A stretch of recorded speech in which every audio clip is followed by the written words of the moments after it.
अस्सलाम वालेकुम। एक बहुत ही महंगी हदीस मुबारका मेरी नज़रों के सामने से गुज़री। वैसे तो सारी हदीसें महंगी होती हैं, लेकिन तलख़ सी थी वो थोड़ी। मुझे कहीं आग सी लग गई अंदर कि यार यह हदीस सब तक पहुँचनी चाहिए, इसलिए आपसे शेयर करने पे मजबूर हो गया। मिशकातुल मसाबी की हदीस नंबर है, इंटरनेशनल नंबर के अकॉर्डिंग अगर आप इस्लाम 360 पे भी सर्च करें 5139 मिशकात 5139। उसका मफ़हूम मैं अभी कुछ बयान करता हूँ आपसे, तो आप भी चौंक जाएंगे कि ये तो चौंका देने वाली बात है कि जहन्नुम में कुछ लोग डाले जाएंगे, जिनमें से मान लीजिए कि एक ऐसा शख्स होगा जिसकी पेट की आंतें निकाल कर एक खूंटे से बंधी होंगी।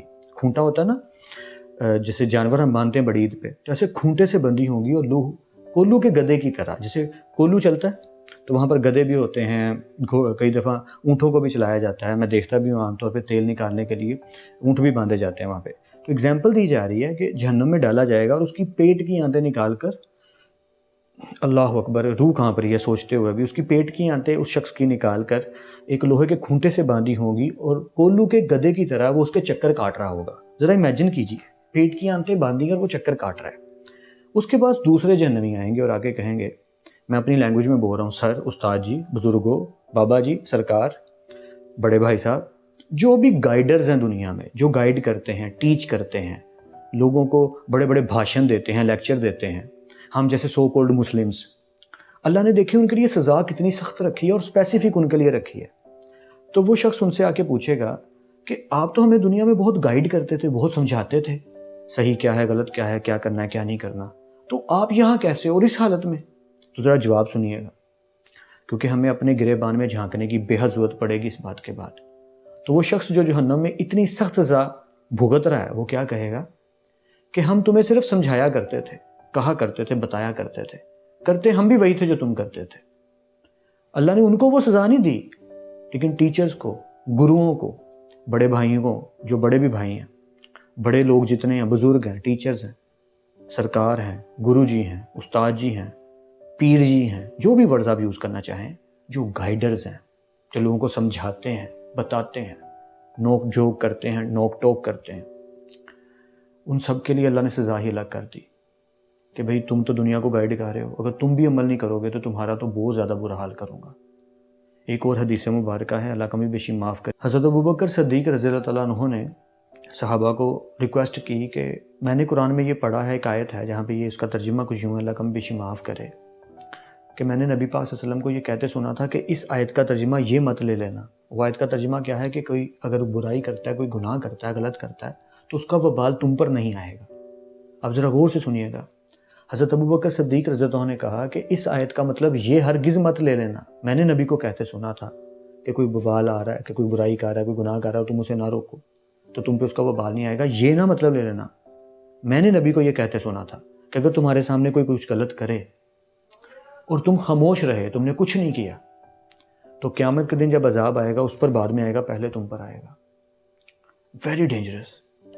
हज़रत मूसा अलैहिस्सलाम का किस्सा तो सबको पता ही है कि अल्लाह ताला ने मना किया था, वो खड्डे खोदते थे, मछुआरे मछलियाँ पकड़ते थे, तो अल्लाह ताला ने कहा इस दिन नहीं पकड़नी। तो 3 ग्रुप बने, ज़रा गौर से समझिएगा इस बात को। पहला ग्रुप जिसने कहा ठीक है, गॉड ने कहा तो हम क्या करें, उसने खोद दिए, वो कंटिन्यू रहे, उन्होंने बात अल्लाह की नहीं मानी। दूसरा ग्रुप वो बना जो बड़ा फर्माबरदार था, उसने कहा अल्लाह का हुक्म आया, मूसा ने कहा है, मोशे, तो हम ये बिल्कुल बात पर अमल करेंगे, छुट्टी करेंगे। उन्होंने छुट्टी की, साफ क्लियर, यानी कि नेक और बद क्लियर हो गए। तीसरा ग्रुप था जो इंटरेस्टिंग था, वो छुप के देख रहे थे कि मूसा के समझाने के बावजूद, मूसा के अल्लाह के हुक्म हम तक पहुंचाने के बावजूद ये लोग वही कर रहे हैं जिसे मना किया गया। तो वो छुप के देख रहे थे और मीसने बन के चुप करके साइड पे चले गए। अल्लाह ताला ने अगले दिन, तब ज़माना और था, नबी पाक सल्लम की रहमत नहीं थी दुनिया में, तब कोई अपनी रियाया या अल्लाह की जो उम्मत होती थी, नबी की गलती करती थी तो फ़ौरन अजाब नाज़िल होता था, लिहाज नहीं किया जाता था, फ़ौरन से चमड़ी धड़ी जाती थी, जूते पड़ते थे। ये तो अल्लाह की रहमत है, रसूल पाक सल्लल्लाहु अलैहि वसल्लम की हम सब के ऊपर बरकत और रहमत है कि अल्लाह ने क़यामत के लिए अपना हाथ रोका हुआ है, वरना दुनिया का क्या हशर होता। खुद सोचिए कि अल्लाह एक गलती पे फ़ौरन पकड़ लेता तो क्या होता। माफ़ी का दरवाज़ा भी खुला है, जब तक आखिरी सांस है, तौबा कर लो, माफ़ी मांग लो। अल्लाह ने ये भी कह दिया, कितने भी गंदगी से लिथड़े हो, कितने भी गुनाह किए हैं, तब भी माफ़ी मांग लो, माफ़ कर दूंगा। सच्चे दिल से करना और दोबारा गुनाह ना करना, माफ़ी मांग लेना। खैर, टॉपिक पे लौट के आते हैं। तो अल्लाह ताला ने जब फरिश्तों से कहा कि जाके अजाब नाजिल करें, तो फरिश्ते ने क्वेश्चन बड़ा इंटरेस्टिंग पूछा। मफहूम खाने का कुछ यूँ है कि अल्लाह ताला 3 ग्रुप हैं, ایک جنہوں نے تمہاری بات نہیں مانی جن پر عذاب ڈلنا چاہیے، ایک جنہوں نے تمہاری بات مانی جنہوں نے معاف کر دینا چاہیے ان پہ عذاب نہیں آنا چاہیے۔ یہ جو تیسرا گروپ ہے اس کا کیا کریں؟ انہوں نے گناہ نہیں کیا لیکن یہ دیکھ کے چپ رہے۔ یاد ہوگا کئی لوگوں کو اللہ نے کہا پہلے عذاب ان پر نازل کرو۔ وہ صحیح مسلم کی اور صحیح بخاری کی حدیث مبارکہ ڈاکٹر سارہ احمد صاحب جس جلال سے سناتے ہیں، یاد ہوگی آپ کو کہ عیسیٰ علیہ السلام کو جب اللہ نے کہا کہ اس بستی کو الٹ دو تو انہوں نے یہی کویشچن پوچھا تھا کہ یا اللہ اس بستی میں ایک ایسا شخص ہے جس نے آنکھ بند کرنے جتنی معصیت کبھی فری ٹائم میں نہیں گزاری، لگاتار آپ کی عبادت میں بزی ہے، اس کا کیا کروں؟ اللہ نے کہا الٹو اس بستی کو سب سے پہلے اس بدبخت کو مارو۔ میری دین کا، میرے علم کا جنازہ اٹھتا رہا، لوگ انسانیت کو پیروں کے نیچے مٹی اور دھول سمجھ کے روند کے چلے گئے، اور یہ اپنی مستی میں لگا ہے، اپنی بخشش کے لیے لگا ہے۔ ایسے نہیں ہوگا۔ کچھ غلط کرتا دیکھیں، کچھ بھی غلط ہوتا دیکھیں، جتنا بھی زور بازو سے روک سکتے ہیں روکیں۔ ہمیں اسلامیات کی کتابوں میں یہ حدیث یاد کروائی گئی تھی کہ زور بازو سے روکنے کی کوشش کرو، وہ نہیں کر سکتے تو زبان سے روکو۔ یار کم سے کم ہم زبان سے تو روک سکتے ہیں، آگے سے گالی ہی پڑے گی نا تو سورۃ الاثر پہ عمل ہو جائے گا، وَتَوَصَّوْا بِالْحَقِّ وَتَوَصَّوْا بِالصَّبْرِ۔ جو حق کی بات کرتے ہیں اور جب گالی پڑے گی پھر صبر کرتے ہیں۔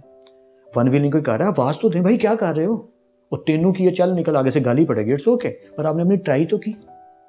سب لوگوں نے ٹرائی تو کی۔